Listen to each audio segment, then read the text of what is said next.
Hi everybody, welcome back to Foster Swift's podcast, Businesswomen Talking, a podcast where we share the stories, experiences, and insights that shape the world of businesswomen today. I'm one of your co-hosts, Lindsey Mead. And I'm your other co-host, Amanda Dernovshek, and we're excited to have you back for another episode. Today we're joined by a special guest, Hillary Coleman. Hello. Welcome. Thanks for being with us, Hillary. We're going to dive in a little bit into Hillary's bio, and then we'll ask her some questions about her business. Yeah, so Hillary Coleman founded 1991greenery Homestead, which is really focused on self-sustainability and using small spaces for that. And then she also has a natural body products company that's based right here in Lansing, Michigan. She started the initiative to create a more inclusive, representative space for Black gardeners and to really encourage diversity in urban gardening.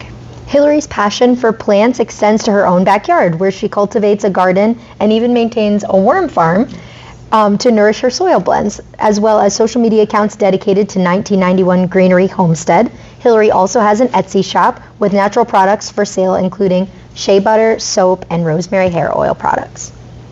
Great, so let's just jump right in. If you have anything else you'd like to share before we jump in, feel free to. You guys talked about me well. Good. Perfect. So let's get into it. So your business, 1991greenery Homestead, it's centered around inclusivity and encouraging diversity in urban gardening.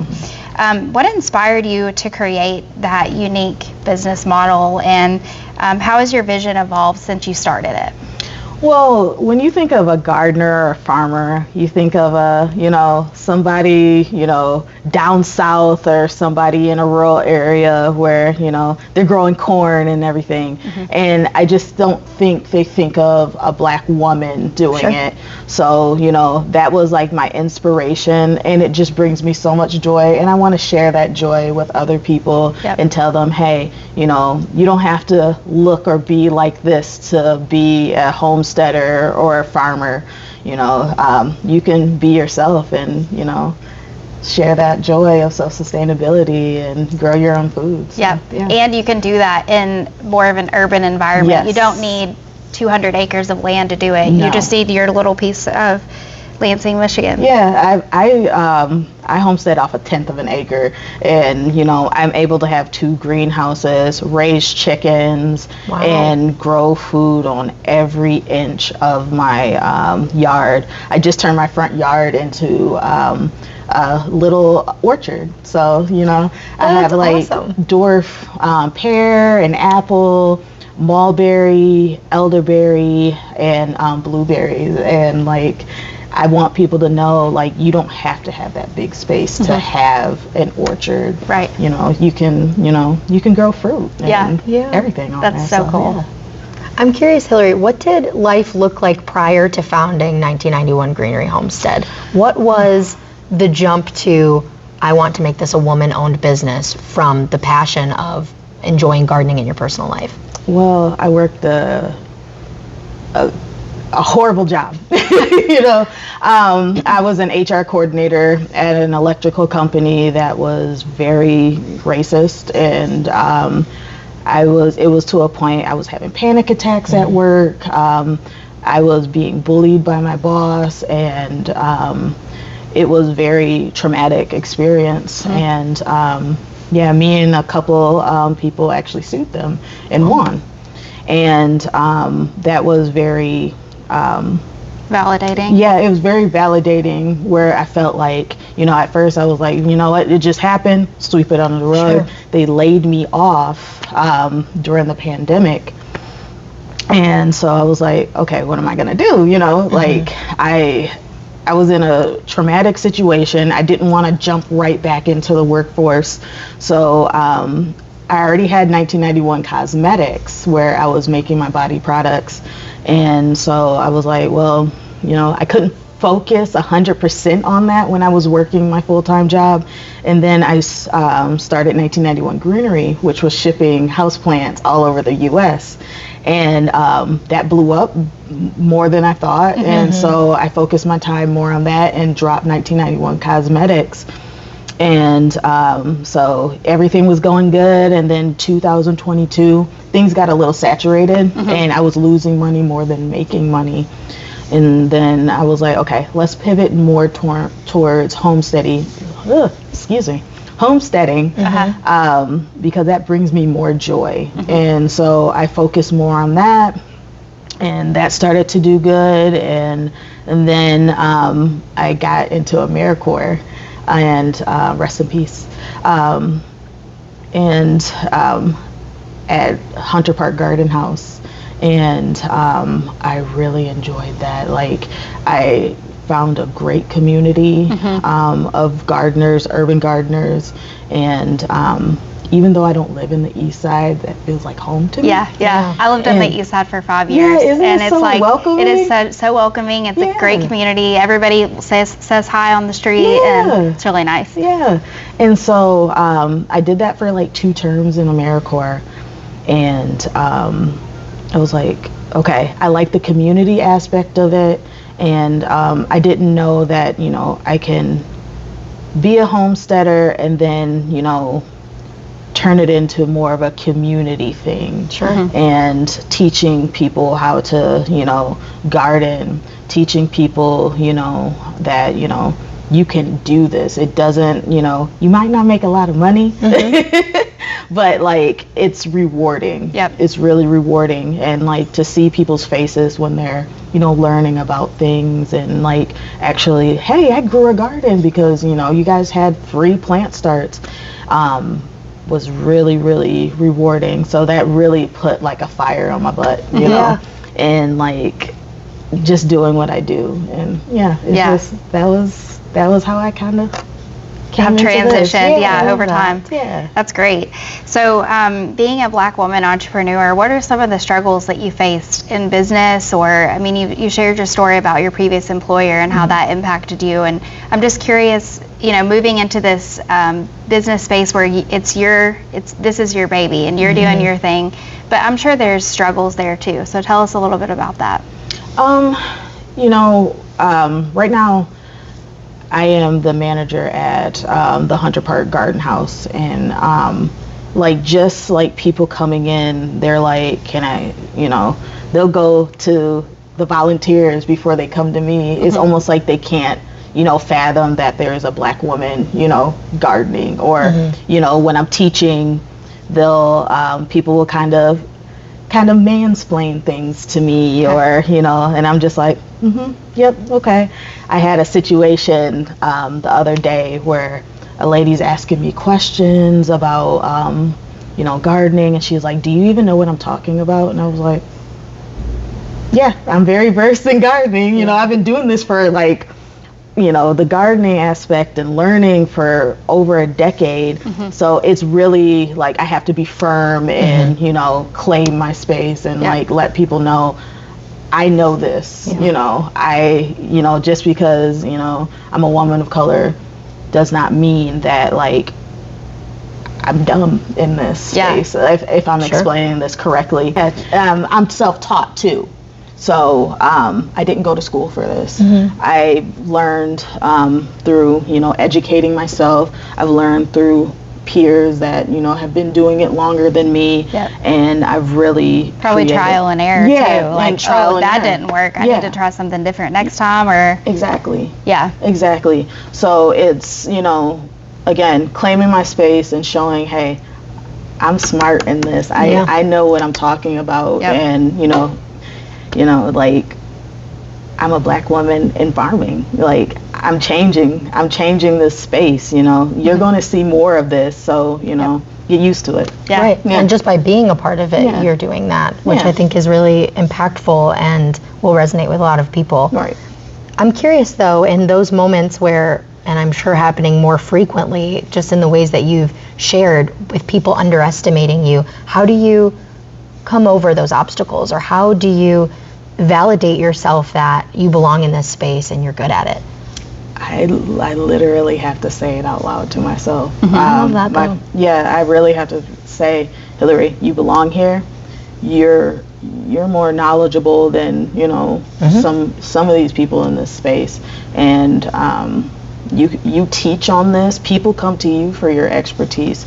So, you know, obviously you're doing something right. And like, my fiance is very big into like kind of building me up in that, because he knows sometimes some of those comments kind of knock me down, and I'm just like, do I even belong in here?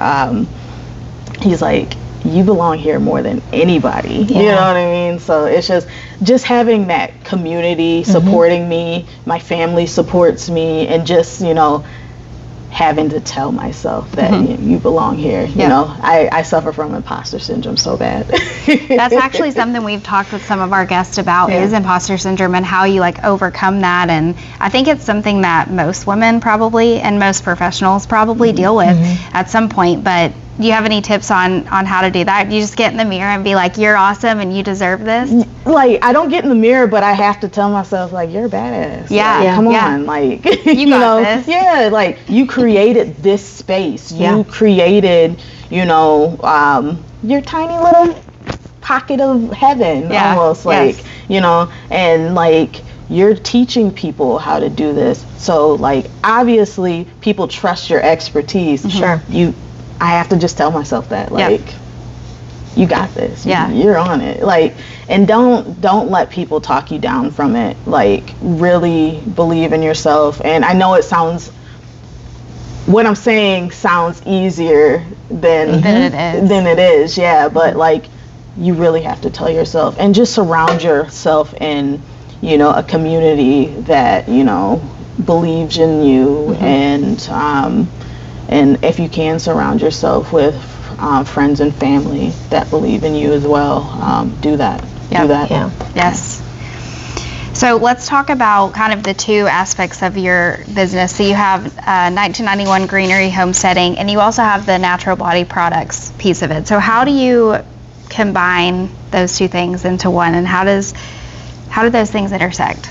So I grow a lot of what I incorporate into my body products. So I grow the rosemary that goes into my rosemary hair oils. Wow. I grow like the lavender that goes into my lavender soap. I grow the peppermint that goes into the peppermint salves. And the peppermint and tea tree soaps. So, you know, I grow a lot of, I try to incorporate, you know, my gardening into that, and create high quality body products that people can actually afford.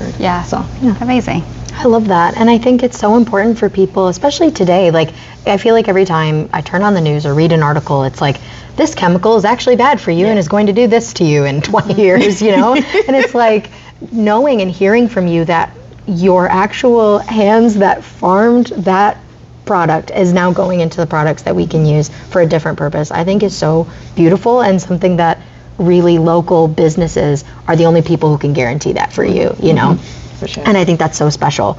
But I'm also curious, though we've talked about some of the obstacles you've faced, what's a moment where you really were able to kind of stand in the glory of your business and say, I made a difference in my community because of this? Is there a story or a moment that comes to mind? When people share pictures of their gardens to me, like that's like my favorite thing. Like, people are like, well, I don't want to bother you with it. No, email me a picture of your garden. DM me a picture of your garden. I created a garden club on Facebook, so people can share, you know, what they're doing and maybe some obstacles that they're facing. Like yesterday, I posted a picture of my collards that were chewed up by a groundhog, and everybody is like, me too, and like, I love that. I love that. And like, just, you know, feeling that community of, you know, okay, like, I can share this, you know, and, you know, I could get that feedback, and just having people be like, hey, you know, I never thought about like just starting a garden on my balcony in my apartment. And now I have like a couple pots of like tomatoes or squash, and like having people tell me like, I'm growing in my small space because, you know, you taught that class, or now I have a worm bin because you taught, you know, worm farming to me. That melts my heart. That just makes me feel good. Well, it's sharing a love and passion that you have, and seeing other people, like, it piques their interest, and they're, you know, they get to go do it. I know one thing we mentioned in your bio too relates to sustainability, and I think that we saw, it must have been either on Instagram or a website, that you focus on like nurturing soil blends and how to incorporate that into your gardening. And so I'm just curious about, like, why should people be prioritizing that, and how does this philosophy translate into your business and your personal life? If you don't have good soil, you can't grow anything. Like that's just like the base of starting gardening. If you don't have good soil, you're not gonna grow. You're going to then become discouraged and maybe not do it anymore, you know. And so I really talk about, you know, adding those worm castings if you can, starting that worm farming so you don't have to go out and buy expensive worm castings. Now you have it right in your basement, right in your backyard, and, you know, kind of incorporating that into starting your garden beds and, you know, using organic fertilizers and using your food waste to make those organic fertilizers and stuff like that. Because what you have at home, you can start that garden. You don't have to go out and buy the expensive equipment. You don't like, even though it's fun and it may look cool, you know, online or, you know, in a book, you don't need all that to have a successful garden. So Nice. I'm curious, you know, when you shared your experiences with AmeriCorps and saying that Lansing and certain parts of it have felt like home to you, how do you feel like the Lansing community has really helped rise 1991 Greenery Homestead to what it is? And also, how do you feel like through your business model itself you can give back to Lansing? Well, just people just coming out to support me. Like, even if it's just, you know, listening to a chat that I'm having, even just listening to this podcast and me talking about my experiences and what I've overcame and what, you know, brings me joy. Just doing that, just supporting me, just liking my posts online and following my pages. That is the support that, you know, I appreciate. And how I can give back to Lansing is offering those free veggie starts, offering free garden club, and, you know, different tips and tricks and stuff like that to start your garden and have it thrive. That's how I feel like I can give back to the community. And hopefully they'll start their gardens and save the bees. Yeah. Well, I will say talking with you today is making me excited to go and like buy my annuals for the pots in my backyard, and maybe we'll try some vegetables again. We'll see. So what's next for 1991 Greenery Homestead? What are some things that you're looking forward to, or some projects that you might be thinking about, or where do you go from here? I just want to continue to build that community and showing them that you can do it with, you know, minimal effort and things that you have at home. I want to continue to put that stuff out. I want to continue to build my body products where, you know, I can expand it more than just soaps, hair oils and salves and lip balms and stuff like that. So I want to continue to build that up.